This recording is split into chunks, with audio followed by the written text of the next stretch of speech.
বিসমিল্লাহির রহমানির রহিম। সুপ্রিয় বন্ধুগণ, আজকে আমরা ইমাম ইবনু আতাউল্লাহ আল ইস্কান্দারির মানসিক প্রশান্তির অন্বেষা বইয়ের অষ্টাদশ পর্বে 3টি কথা বলবো ইনশাআল্লাহ।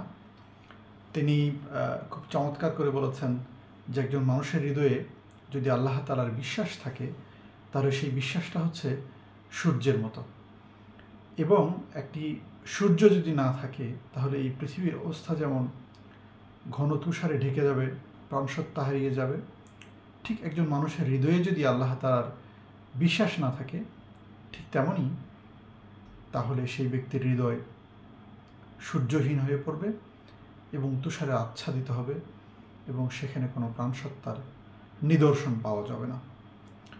এবং তিনি বলেছেন যখন ব্যক্তি আল্লাহ তাআলার উপরে আস্থা এবং বিশ্বাস হারিয়ে ফেলে তখন সেই ব্যক্তির হৃদয়ের অবস্থা হয় যেদিন সূর্য গ্রহণ হয় সেদিন যেমন সূর্য তার আলো হারিয়ে ফেলে ঠিক তেমনই সেই ব্যক্তির হৃদয় আলোহীন হয়ে পড়ে। তিনি আর উদাহরণ দিয়েছেন একটা আলোর উপরে যদি কোনো গামলা বা কোনো কিছু দিয়ে ঢেকে রাখা হয় তাহলে এই আলো যেমন সীমাবদ্ধ হয়ে পড়ে, পৃথিবীর কোনো কাজে লাগে না, ঠিক তেমনি একজন ব্যক্তির হৃদয়ে যখন আল্লাহ তাআলার বিরুদ্ধাচরণ তৈরি হয় তখন সেই হৃদয় দিয়ে তেমন কোনো কাজকর্ম হয় না। এবং তিনি বলছেন যে একজন মানুষ তার জীবন যতই সংক্ষিপ্ত হোক না কেন সেটি নিয়ে তার দুশ্চিন্তা করা উচিত নয়, বরং ক্ষুদ্র জীবন হলেও সেই ক্ষুদ্র জীবনে কতটুকু সময় ভালো কাজে ব্যয় করতে পারছে এটি তার জন্য মূল চিন্তা হওয়ার বিষয়। যেমন তিনি উদাহরণ দিয়েছেন একটি মৌমাছি, তার জীবনচক্র 5 থেকে 7 সপ্তাহ, অথচ তার জীবন কত কর্মময়, কত বর্ণাঢ্য। তার কারণ এই মৌমাছি এই জগতের জন্য কাজ করে, মানুষের কল্যাণের জন্য কাজ করে, সে কাজ থেকে কখনো দূরে থাকে না। ঠিক তেমনি একজন মানুষ যখন আল্লাহ তাআলার আদেশ পালন করবে এবং সীমালঙ্ঘন থেকে দূরে থাকবে তখন সেই ব্যক্তির জীবন এরকম কর্মময় হয়ে উঠবে, যদিও সেই ব্যক্তির জীবন খুব ছোট হয়। এরপরে তিনি বলেছেন যে একজন ব্যক্তির হৃদয় যখন আল্লাহ তাআলার অবাধ্যতায় নিমজ্জিত হয়ে পড়ে কিংবা একজন ব্যক্তির যখন জৈবিক চাহিদা অত্যন্ত বেশি হয় তখন সেই ব্যক্তির হৃদয় এই পৃথিবীতে সবচেয়ে ঋণী সত্তা। তার কারণ সে তখন মানুষকে কল্যাণের দিকে আসতে বাধা দেয় এবং আল্লাহ তাআলার কাছে ফিরে যাওয়ার জন্য তথা তওবার জন্য সে মানুষের হৃদয়ে অলসতা তৈরি করে।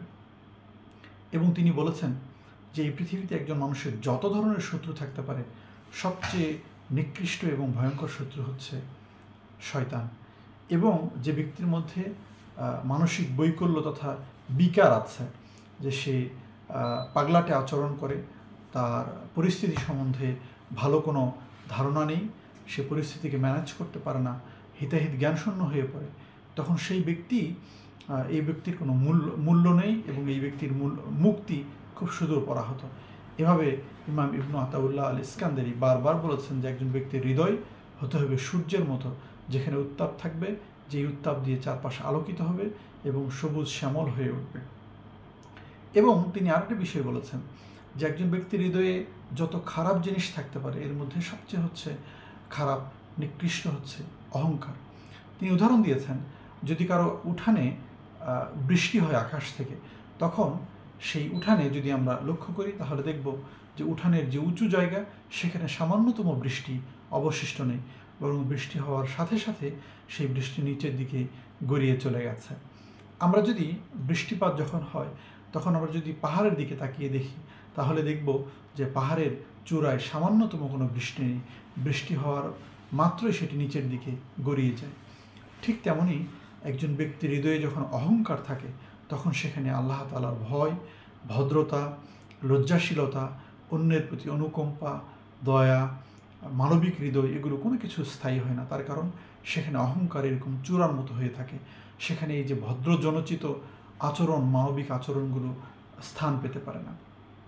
ঠিক যেমন যেখানে ঢালু জমি আছে, সমতল ভূমি আছে, সেখানে যেমন বৃষ্টির পরে অনেক পানি জমে এবং সেখানে শস্য জন্মানো সম্ভব হয়, ঠিক তেমনি মানুষের হৃদয়ে যখন অহংকার মুক্ত হয় তখন সেই মানুষের হৃদয় প্রশস্ত হয় এবং চমৎকার করে সেখানে সমতল অবস্থা তৈরি হয়, যেখানে আল্লাহ তাআলার পক্ষ থেকে বিনয়, নম্রতা, মানবিকতা, মানবিক কল্যাণ, অন্যের প্রতি শ্রদ্ধাবোধ, নিজের আত্মমর্যাদাবোধ এই বিষয়গুলো ধীরে ধীরে সেখানে জাগ্রত হতে থাকে এবং সেই শস্য শ্যামল ভরা মাঠ যেমন চমৎকার মানুষের দু চোখ জুড়িয়ে যায়, ঠিক তেমনি এইরকম সমতল হৃদয়, এই হৃদয়ের মধ্যে মানুষের মানবিকতা যখন চাষাবাদ হয় তখন সেই হৃদয় স্নিগ্ধ হয়ে ওঠে এবং তা উক্ত ব্যক্তির জন্য যেমন সমৃদ্ধ হয়ে ওঠে, এই ব্যক্তির আশেপাশে থাকলে যারা থাকবে তাদের হৃদয়েও সে স্নিগ্ধতা তৈরি করবে। তার কারণ সবুজ মাঠের সামনে থাকলে মাঠের যেমন সৌন্দর্য,